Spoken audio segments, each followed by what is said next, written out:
from What Culture Wrestling here. And look, I don't know if it's a throne. Phil and I thought it was a throne, but it looks more like it's some kind of old school shoe sign thing. And this is hilarious. I'm wearing my orthopedic shoes. There you go. That's the kind. It is my seat, Steve. Liam, why are you ruining my weekend? Why are you always coming around and yelling? You ruined my event, and I will never forget that. That's fair enough, and that's accurate. But you always had me killed. You did. It's accurate. We just found this chair, and I'm wearing my orthopedic shoes. The reason I mentioned my orthopedic shoes is because they were them in one video, and someone went, "Those are crappy trainers, Miller, and help my feet, all right? I hurt my foot, you leave me alone."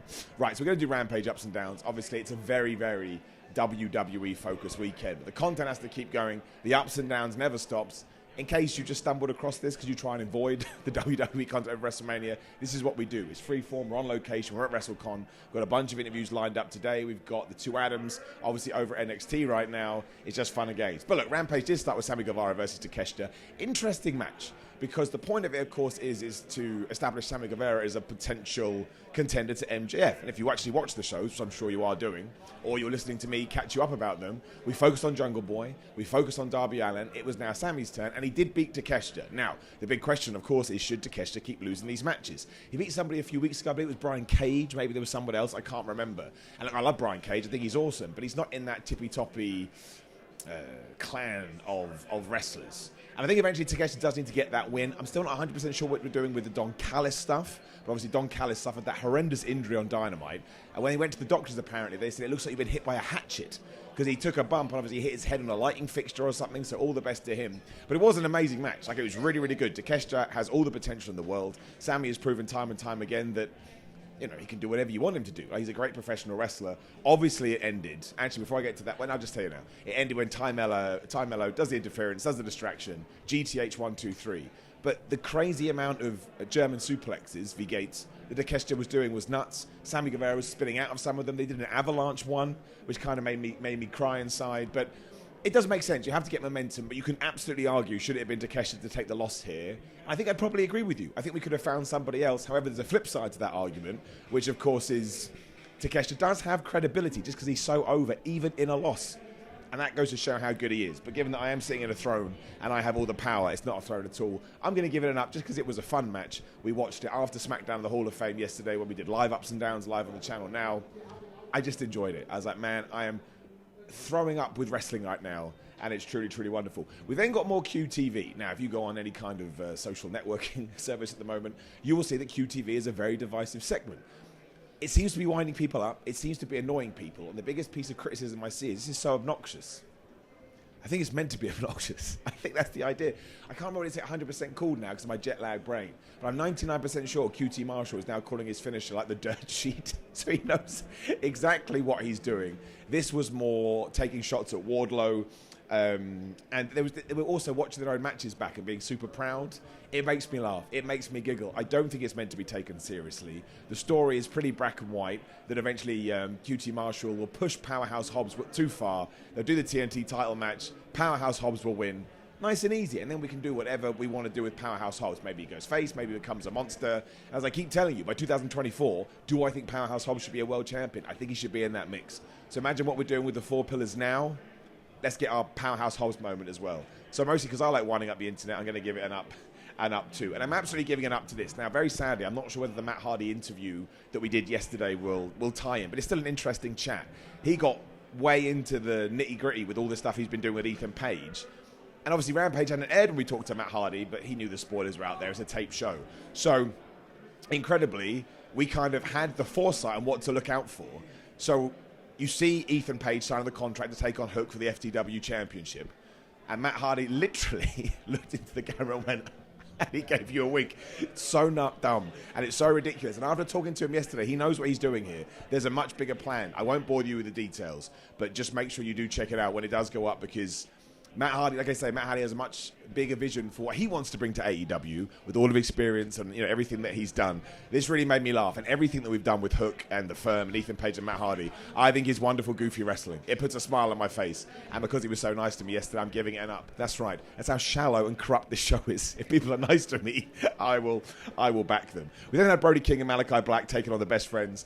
The only thing that we really need to talk about, clearly that's where we're going with the Trios Championship. You're going to do the Best Friends versus the House of Black. The two people on the outside, but obviously Orange Cassidy and Buddy Matthews, who I saw this morning, by the way. I was coming out the gym, and he was going in the gym. That Mother Hubbard is jacked. That's why I double took him. Most was, oh my God, he's a jack guy, because I'm a weird individual.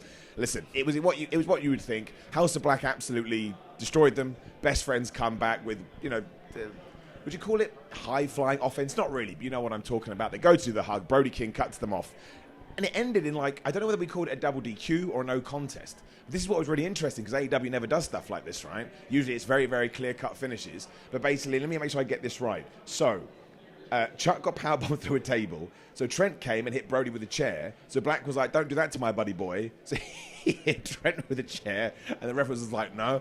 And they all got back in the ring and they laid out Chuck with the Dante's Inferno. So I don't know whether we'll stretch this out to double or nothing. But a trios match between the Best Friends and the House of Black, I actually think is kind of cool. Because it's completely different to what we've seen so far. They bring different elements. And I just love the Best Friends as a team. I don't think they've got their due in AEW so far. They always make me laugh. I'll never forget when they were doing the big tag team battle royal.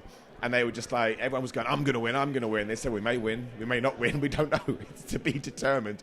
So I'm going to give them up because they put a smile on my face. Because I feel like I need to continue on with my throwing the toys out of the pram and being a nerd and a geek. We then got two great promos from Swerve Strickland and Keith Lee, right? They were really, really good. I love this feud.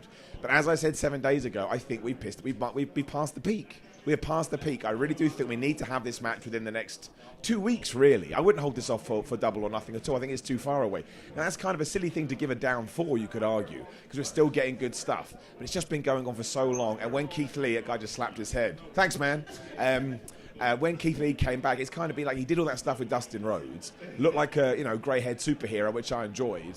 And then we didn't really see him again. And I think sometimes you need to capture that momentum, so going to give it a down. Taya Valkyrie versus Marina Shaffir was next. I laughed at this, because obviously I'm a massive nerd and massive geek, and you did it too, don't even pretend. There's a few people around here as well. I bet they also did it. As soon as I heard that John Moxley was talking about the Punk situation on Reddy Paquette's podcast, I listened to it.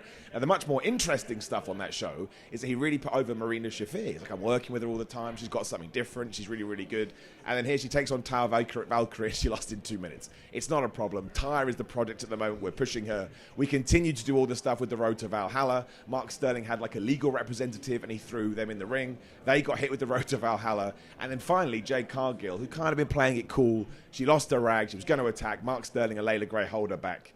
This you could probably do at double or nothing, given that it's in May and now we're in early April. I kind of still think that maybe, I don't think it will happen. I think Jade will hold it for a while, probably till Chris Statlander comes back. But if you gave it to Taya Valkyrie, I don't think I'd be annoyed about it at all. I think you just establish a new star. And at the moment, as awesome as I think Jade is, I don't think we're getting much from this TBS title run. Whatever it was, I kind of feel like the momentum has just passed. That just happens. And I'd much rather have prolonged feuds and prolonged programs, even if it means she has a 1 on her record. Just stop talking about the streak and people forget about it. So I am going to give it an up. Anna Jay then basically said she was going to kill Julia Hart, so somebody should call the cops. Although we talked to Julia Hart yesterday, and you should definitely keep an eye out for that interview too, because she dropped some interesting things about how she joined the House of Black. So I'm going to throw that out there too.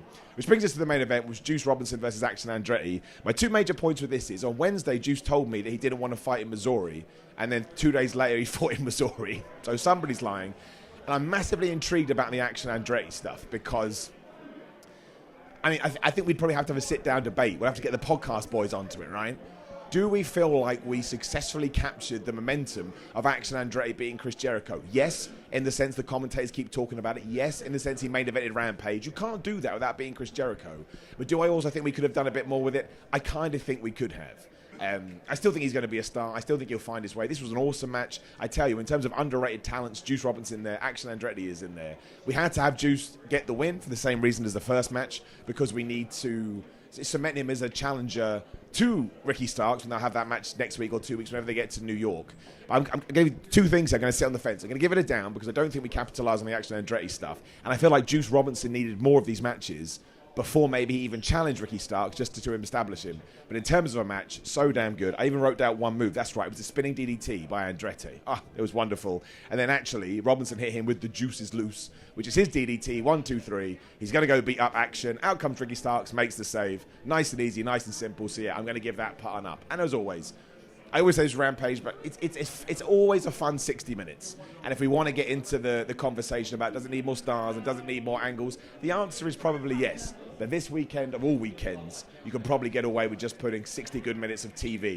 You've got the Ring of Honor pay-per-view, you've got SmackDown, you can watch the Hall of Fame as Conan busted out what could be the best Hall of Fame induction speech you'll ever hear in your entire life. But I'm going to give Rampage an up. It was nice to go back to my hotel, the jet lag mess that I am, and just kind of round off the week before we get into this crazy weekend. So again, keep an eye out for all this content that I keep talking about. Like the video, share the video, and subscribe. Just be nice, just be friendly, put a smile on your face and skip through the world. And also, given that no one has told me off, I kind of been perched on the end in case someone's going to come and yell at me. We'll finish by, man, that's no wonder people wanted to have their shoes shined if this chair was as comfortable as this. And also, I kind of feel like somewhat of an important person, which has never happened in my life, because there is some people, hello friends who have gathered. So, and there's just another man with a camera. Hello, WrestleCon staff. We know we're all right now. The WrestleCon staff haven't kicked me off the chair. But this is how I want to finish, because then finally in my life, after 30 or so years on this planet, I found my place, and I'll be here for the rest of time. So if you'd like to come see me, I will be in Los Angeles, California for probably about 50 years. That's when I'll probably die. Weird way to end the video. Thanks very much for watching. I'll see you soon.